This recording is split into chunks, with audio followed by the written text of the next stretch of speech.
Okay, number 3. This is getting into score 2. Audra plays piano and wants to learn how to play more songs. I mean, she already knows some songs, but she wants more. She decides to learn, so I'm going to underline more songs. She decides to learn the same number of new songs every month. She makes a graph to show the number of songs she learns. All right, so we see the graph does not start at 0 at the origin, so we know it's non-proportional. Okay, we see it's, let's go ahead and look at our numbers. This one is going up by ones. Just fill those in. This is going up by ones too, yay. But if you will fill it in, oh, that's 7. That'll help. But remember, we're not using these numbers since we're not starting at 0. If we're starting at 0, I could see it goes up to 5. Okay?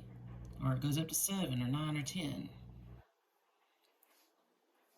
But we're not starting at 0. So once we do our slope, we're not looking at these numbers. We're looking at units.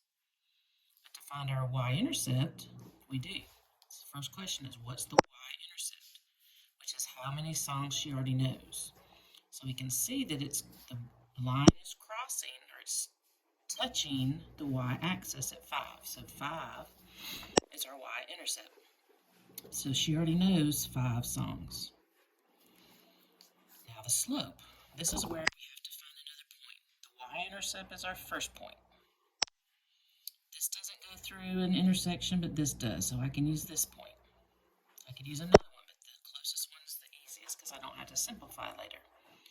Here's what a lot of people did. They saw 7 and put 7 over 1. Because that, technically, you go up to 7 and over 1, so I know you know what you're doing, but it's not 7. 5 to 7 is not 7 spaces. 5 to 7 is only 2. I go up 1, 2.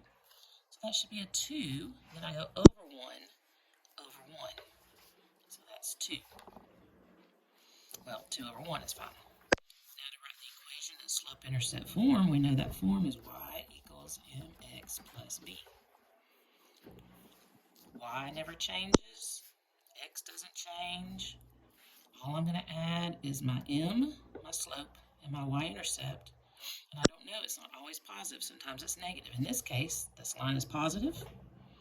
I'm not dealing with any other quadrants, so I can go ahead and put a plus. I put my y-intercept because that's where I begin at 5. My slope is 2 over 1, but because I know that 2 over 1 is just a 2, this would be my equation. Y equals 2x plus 5. Like I said, the main problem I saw, people just putting 7.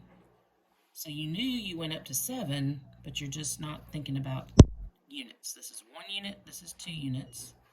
So that's up to over 1. You saw that. Okay, so don't let the numbers mess you up.